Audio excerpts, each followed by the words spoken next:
AJP.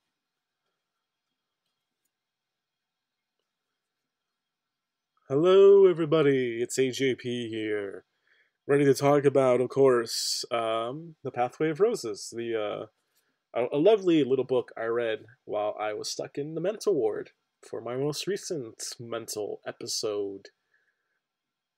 Very happy, very happy situations there, aren't we? Um, just for a little background, I've been in the mental hospital 3 times. I haven't have been having a good relationship with a certain terrible, awful, abusive human being.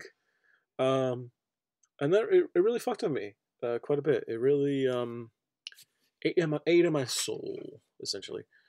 And the major thing there, to take a break with that, is don't date crazy bitches essentially. Just get as far away as you can from a crazy ass bitch, and just don't get involved with their life. Don't put up with their bullshit. Alright. The first time you meet somebody and they immediately tell you off the bat that they're addicted to drugs, just understand that it's not gonna make you happy. It's the sex is fantastic. Oh god, the sex was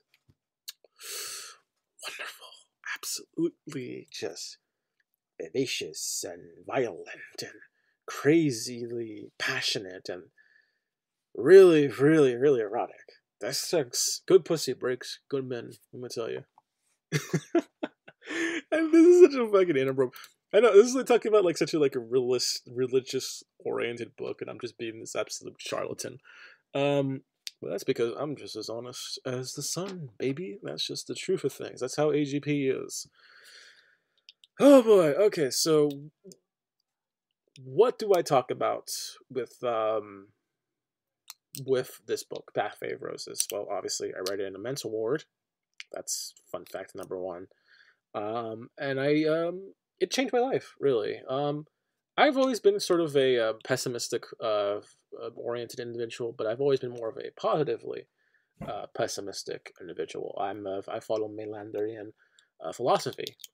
Obviously, that indicts that all life is worthless. God is dead, and his birth and his death was the life of the world. Um, I believe in very much a fin de séquelle, Cecile, or however you want to pronounce that, of things. I believe in the trajectory of civilizations, not necessarily in a Spenglerian point of view, but in the Mainlanderian social economic rhetoric of there can never really truly be utopia without a sense of need of death. Um, I am pro suicide. I know that's a heavy thing to drop. Just wow, dude, you support suicide? I support the decision to kill yourself. I definitely think though that you should not kill yourself on the basis of the world spitting in your face. Kill yourself because of what you are. Do not kill yourself because the world treats you like garbage. That is Siren, baby. I know. I believe in the indomitable human spirit, the human will, and some hypocrisy. Does this philosophy make any sense? Yes, it does. I believe in the individual divine essence that we were geared towards from the God that killed himself in order to create the world. Does that make me an atheist? A misotheistic individual? Maybe, maybe not. Who knows? Who cares? Because honestly, the whole point of this, um, rambling essentially is this. This book fits with my personal philosophy quite a bit. Christian D. Larson is an author that is a very much one of the integral religiosities for the New Thought movement of literature. And his book is a beautiful rendition of what it means to truly be more spiritually inclined, at least with the Pathway of Roses. The self-help books, I think, are complete fucking ass. But this book is really just the metaphysical model for it really does fit with my model of entropy, and it fits with my model of the individual divine essence. God killing himself so he can create new life, and it's that sense of heroism, that sense of martyrdom, and that sense of total obliteration of the soul for a willful, joyous occasion. Certainly, life is worthless, yes, undoubtedly, but with this contusion, with the book of the Pathway of Roses, You have these books like, of course, the kingdom of God is within and manifests through man as the spiritual life. His righteousness is the tight use of all that is contained in the elements of the spiritual life. The spiritual life being the complete life, the full expression of life in body, mind, and soul. It is evident that the right use of the spiritual life will produce and bring everything that man may need or desire. The source of everything has the power to produce everything, providing the power within that source is used according to exact spiritual law. Now, this is what I mean. Even with the aesthetics, it's very much sort of the spirit of the work. It's the spirit of the Bible. You don't take just the surface level. You take the spirit of what's there. Because if you do take it of any Abrahamic religion, like for example the Quran, which is one of the worst religions ever, what can I say? um, Mahud and his philosophy is quite toxic, but it's the spirit of it that's the actual important thing. You don't take the feats and the very material realizations. You take the more of the uh, literal, more humanistic oriented stuff. You take the aspects there of God and stuff like that. But even then, with Christian D. Larson, he wasn't necessarily a pro-organized religion fellow. He was more or less just the spirit of God's love is infinite and eternal. And with that true prayer and that true understanding of the resonant and transcendent soul of love, it really does make it contextualize that, of course, we are all individual divine essences of God. We are a part of the shattered God. And it's with these divine essence and with his internal, the spirit infinite, the infinite eternal, that you begin to understand that, of course, what you're capable of against the treks of sufferings of life, and that to really compound that spirituality is unlike any other. It's sort of like being detached from your samsara. It's a very Buddhist sense of teaching there, not as like an earthly or redundant as Jainism or as Hinduism is. It's really freeing yourself of the Samsarian bastions and becoming more of the idealized centralization. And obviously, with this work, it's optimistic idealism. It's almost Berkeleyan in its formatting. What you desire will come into reality if you believe in the prayer enough. It's almost pantheistic, but it's still makes it clear, like, there's a greater energy and greater source of faith and love and infinitude, but you still have your own individual divine essence that comes from that splintering of the God. You are your own individual essence, and actualizing yourself is becoming more in tune with your greater soul state. You're more of your spirit there. I know this just sounds like a bunch of like key terms and words just thrown around, and it's just like, what the fuck are you talking about, AJB? But this book really, it's just like when you're at your low point and you have just been battered and beaten down, and you're really starting to think Maylander's decision for suicide is completely valid, and self-obliteration is but an aspect that you must embrace, and it's an inevitable aspect. It's good to remember that the God that gave birth to the universe loves you, and that spirit is infinite. Am I completely transitioned from my atheism standpoint? Just for a reminder, I used to be a pretty stringent atheist. Nowadays, I'm thinking I'm more of a proponent of the fact that God is dead as an entity, but he loves you still. That obliteration of the soul is still that we are all godly kings and men. It's the religion of man, I believe, and I have faith. And faith is a spiritual inclination. It's not just a utilization of the soul. It's not bound by the materialistic aptitudes of reason, nor of its axiomatic symbology there, or its synchronicity. I believe more in the greater spiritual nature of mankind. I believe in the religion of mankind. I believe in that now. And, I really do think we're built for greater things, it's that through that crystal of love, those crystal walls of love, it's when our light is reflected and it becomes a cascade of color. You really begin to really understand how life works when you start realizing everything was within your own desires. You must reach the highest aptitude of your mind, the highest aptitude of your body, the highest aptitude of your soul, and then realize there's a transience beyond that. there's something always more, because you're not just the well, you're not just the pond, you are the infinite ocean.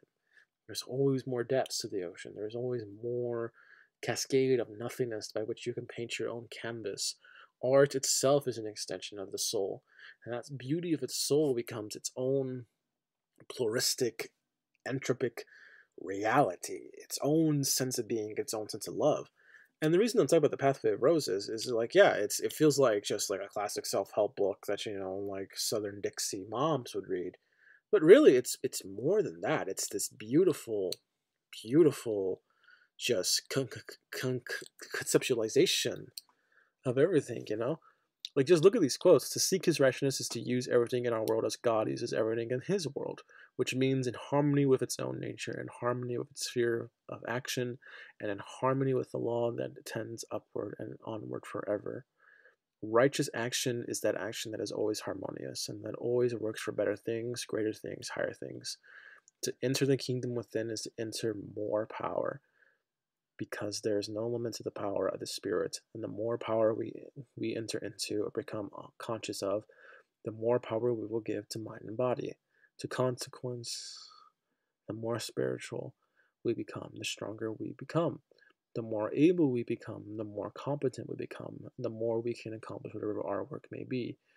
And he who can do good work in the world invariably receives the good things in the world. To his life will be added all those things that can make personal existence rich and beautiful. Like, that's such a, like, it's literally my own exertion of the Spirit and how the will works, how the individual divine essence works, how arche from its monistic sort of singular entity of own and like individual and distance there becomes this pluralistic, it like just fragrance, and evolves in contusions and becomes this something more. Like, just as well as this quote: to enter the kingdom is to enter the life of freedom. There is no bondage in the Spirit, and as we grow in the Spirit, we grow out of all bondage. One adverse condition after another disappears until absolute freedom is gained. All bondage comes from incompleteness in living and misuse of life in doing.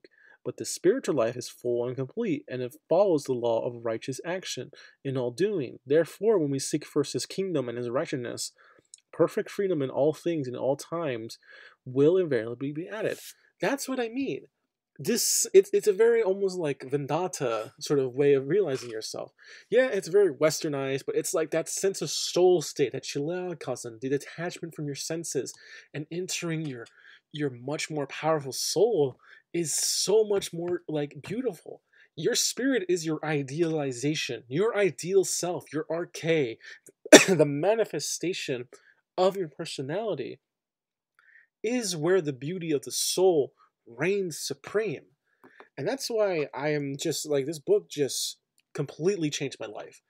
And it's why I went from a mentally distraught, suicidal, just depressed individual to being someone that's more or less, yeah, I'm still kind of depressed and everything, and change will take a while, but I have a striving goal: my actualization through my artistic endeavors, my need to help people and to take care of people and love people and show off that love, to be something more, to be stronger in mind and body and soul and spirit.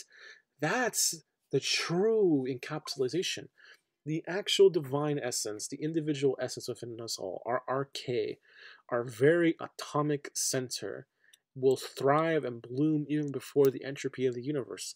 For all entropy declines is, yes, it all decays, but it too encapsulates a sense of transient unity, and as well as an individuality that's unlike any other.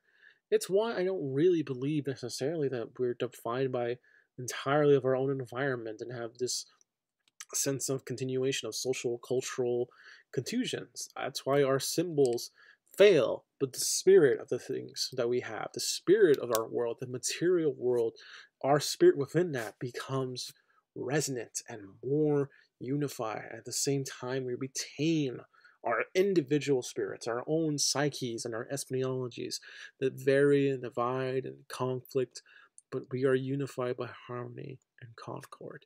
And this book when you read it, it's so just cheery and optimistic. And optimism can be obnoxious, but this book, it feels like a more well actualized sense of optimism, and that's why I love it to death, and it's why it changed me. When I was reading this in the Mental Ward, I felt that love, I felt that care, I felt this was someone that truly believed in everything and truly understood the human consciousness and the spirit, and understood that it's a difficult process to be liberated from the bondages of our own material and mindfulness and our own earthliness and desires, but through our contusions and our ability to break free of those bonds, we retain true freedom and liberation. Whether that be through the act of suicide or it be through our own heroism, our own ability to give ourselves to the greater state or to the greater self, or to give of ourselves something more and to help people and create that utopia that we want. And understand that not everything's going to be perfect there, but the spirit within is actualized and well realized. And this is what this book does.